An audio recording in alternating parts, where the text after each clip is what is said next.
Salut à tous et bienvenue dans la troisième partie des vidéos sur les soins de bébé. Déjà je voulais juste m'excuser pour ceux qui suivent vraiment la chaîne et qui ont vu les deux vidéos précédentes. Je me suis rendu compte a posteriori que la qualité de lumière était vraiment nulle, mais bon, il se trouve que je suis quand même pas mal occupée avec mes deux loulous et j'ai pas toujours le temps de retourner mes vidéos. Donc voilà, je les ai quand même conservées, je vous les ai quand même publiées, mais du coup je vais faire attention et puis tourner deux vidéos en soirée en fait, parce que c'est vrai que c'est vraiment pas possible pour l'image. Voilà, juste parce qu'il y a une question qui m'a été posée après la publication de la dernière vidéo là sur le nettoyage du nez. En fait, j'ai une maman qui m'a demandé si c'était douloureux en fait pour eux de laver le nez. Donc c'est vrai que c'est quelque chose, moi j'avais pas pensé à vous en parler, mais c'est quelque chose peut-être qui vaut le coup un tout petit peu d'être expliqué. Alors non, c'est pas douloureux, en fait ça les fait juste flipper les loulous, parce que vous pouvez faire, vous allez voir, si vous prenez une pipette de sérum fille, vous mettez dans votre nez, vous allez voir, ça fait pas mal.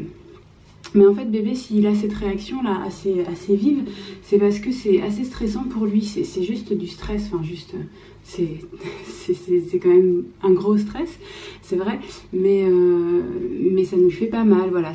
Le problème en fait, c'est qu'intuitivement bébé il sait qu'il ne faut pas qu'il y ait quelque chose qui vienne obstruer ses narines, parce que il respirent par le nez. Quand ils sont tout petits, ils ne savent pas encore respirer par la bouche, ils respirent exclusivement par le nez.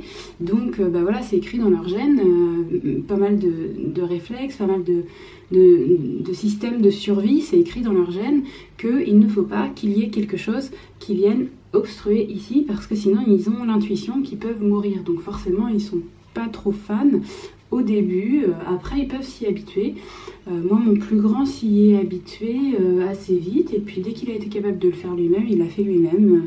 Et puis maintenant qu'il verbalise, là il a 3 ans, vous voyez, je continue à faire des lavages de nez. Moi je suis pour continuer ad vitam aeternam. Je le fais même sur moi quand je suis malade, donc voilà, je trouve que ça ne fait pas de mal de laver le nez.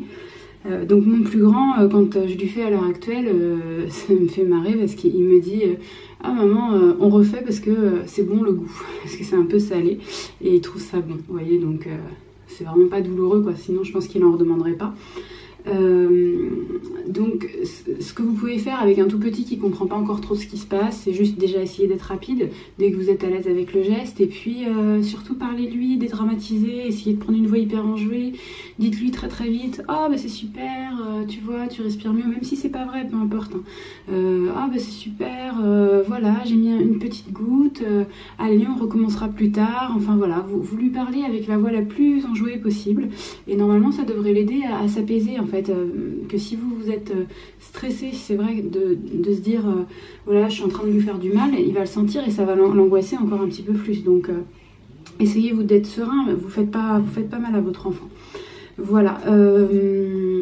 Sinon oui, il y avait 2 petites choses que je voulais vous dire toujours sur le lavage de nez que je vous ai pas dit la dernière fois. Je suis désolée, je traîne un peu sur le sujet des formations professionnelles, je pense. Première chose, vous pouvez aussi si vous voulez vous économiser un lavage de nez, vous pouvez aller dans la salle de bain bien embuée par quelqu'un qui a pris sa douche, allez au hasard le papa, quelqu'un qui a pris sa douche un moment un petit peu trop long avant et qui a mis de la buée partout, et bien vous allez quelques minutes avec bébé pour respirer de l'air bien humide.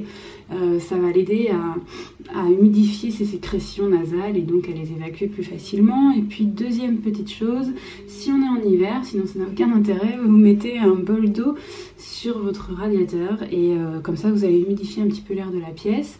Moi j'utilise pas cette technique du bol d'eau, par contre je mets du linge à sécher sur un radiateur, ça marche très bien aussi, comme ça renvoie un petit peu d'humidité dans la pièce. Et en hiver le problème c'est que les pièces sont souvent un petit peu trop sèches à cause du chauffage notamment.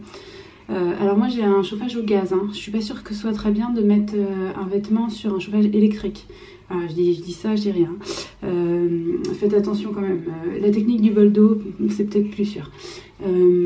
Donc voilà, en hiver les pièces sont sèches et du coup quand on est enrhumé, c'est pas bien de respirer un air sec. Voilà, je clôt le sujet et je vous parle du nettoyage des oreilles. J'ai pas grand chose à dire sur le nettoyage des oreilles. Juste je voulais vous montrer pour ceux qui connaissent pas qu'un coton-tige normal, c'est comme ça, tout le monde connaît. Un coton-tige pour bébé, c'est comme ça, voilà, donc c'est pas du tout compliqué à trouver, vous en avez en supermarché. Et l'idée du coton-tige pour bébé, c'est que comme il y a une partie plus large après, ça vous évite d'aller trop loin dans l'oreille. De toute façon, je pense que ça sert à rien d'être désacharné du nettoyage de manière globale sur bébé. Et donc du coup, moi les oreilles, je les fais quand je fais un bain, puisque quand je fais mon bain à bébé, bah, il a les oreilles un peu mouillées, qu'il faut que je les essuie. Avec la serviette, ça sera vraiment pas facile. Donc je prends le coton-tige et j'enlève l'eau, et en enlevant l'eau, ça enlève les saletés. Voilà, après si je constate un jour que son oreille est sale, je vais enlever ce qui est visible, mais voilà, ça sert à rien d'aller nettoyer trop loin. C'est pareil que le nez, il y a des systèmes de nettoyage naturel en fait du corps. Vous faites pas vos oreilles tous les jours, a priori, enfin en tout cas moi je fais pas mes oreilles tous les jours. Bah, pour bébé c'est pareil. Voilà, vous pouvez aussi utiliser un mouchoir. Alors là j'en ai pas à proximité, mais je vais vous montrer avec une compresse. Vous pouvez utiliser un mouchoir, donc on imagine que c'est un mouchoir, je le plie et puis je fais plusieurs petits plis de façon à tournicoter, de façon à obtenir une pointe qui va me permettre d'aller nettoyer les oreilles ou les narines si jamais c'est un peu crotté, visible là.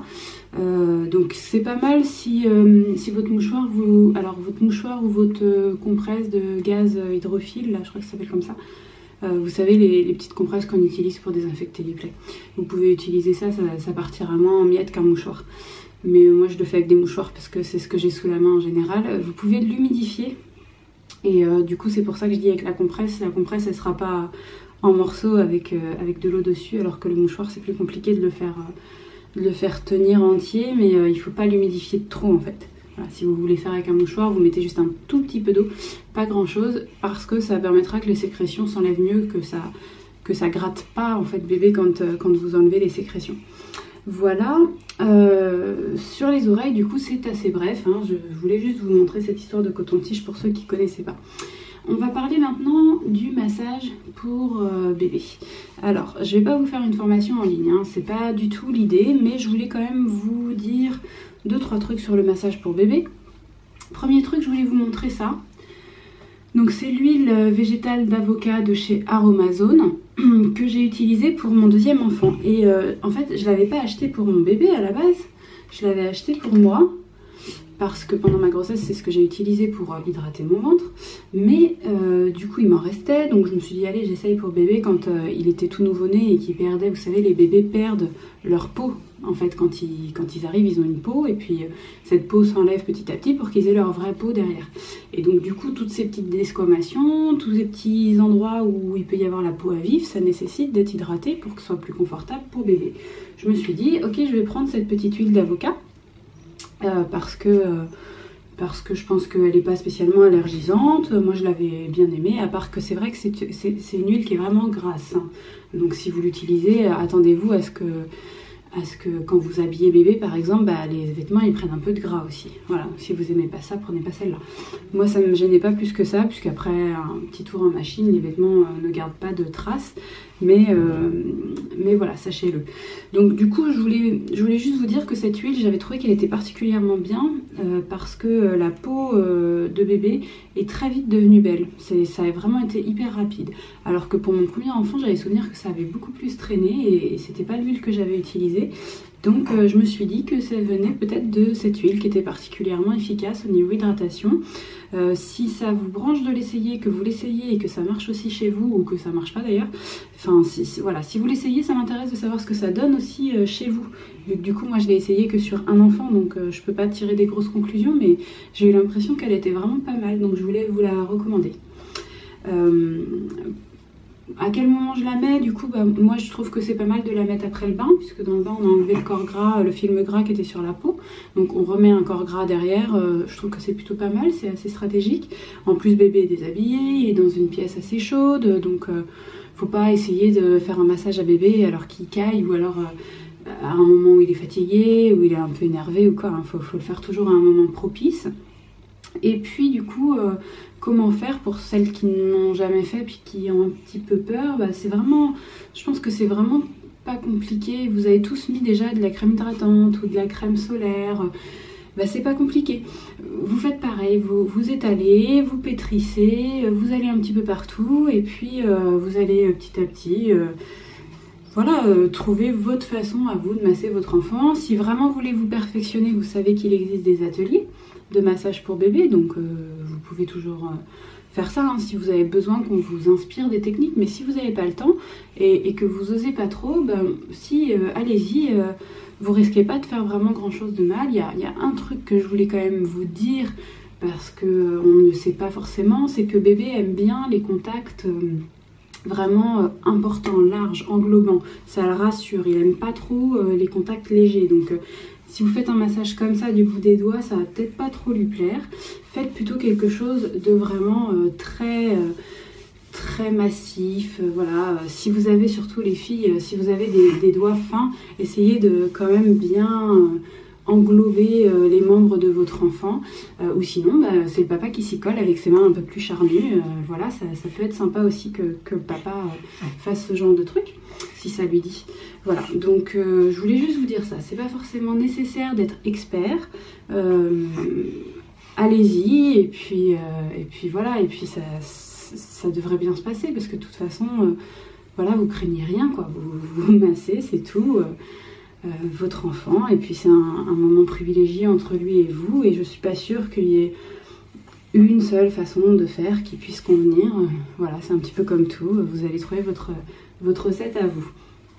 Et dernière chose dont je veux parler dans cette vidéo, c'est l'administration des gouttes pour bébé. Donc oui, parce que j'ai parlé des médicaments, mais c'est surtout les gouttes en fait qui posent problème à la pipette. À la pipette, en général, on n'a pas trop de soucis. Mais je voulais vous dire, pour les gouttes, soit vous les administrez à un moment où votre enfant pleure, bien sûr, là c'est facile, il a la bouche grande ouverte. Soit vous les administrez à un moment juste avant la tétée. Vous faites le petit réflexe, là, vous faites un petit peu ouvrir la bouche de bébé en lui sollicitant le menton. Vous avez dû remarquer, vous touchez au-dessus, souvent il remonte, vous touchez à droite, souvent il va à droite. Et bien si vous touchez en bas, il va avoir le réflexe d'ouvrir sa bouche. Donc vous touchez, vous administrez vos gouttes, si besoin vous recommencez plusieurs fois. Et pour éviter, donc ça c'est valable pour toutes les choses que vous lui faites ingérer, pour éviter qu'il les repousse, parce que vous allez voir, peut-être il va vouloir les repousser avec sa langue, comme ça, et ça va ressortir. Donc pour éviter qu'il les repousse, vous essayez de lui donner avant un biberon ou avant une tétée. Voilà, comme ça va un petit peu mieux partir en arrière. Voilà, je vous retrouve dans une dernière partie de vidéo très bientôt pour finir sur les astuces que je vais vous donner sur les soins pour bébé. Donc à très vite.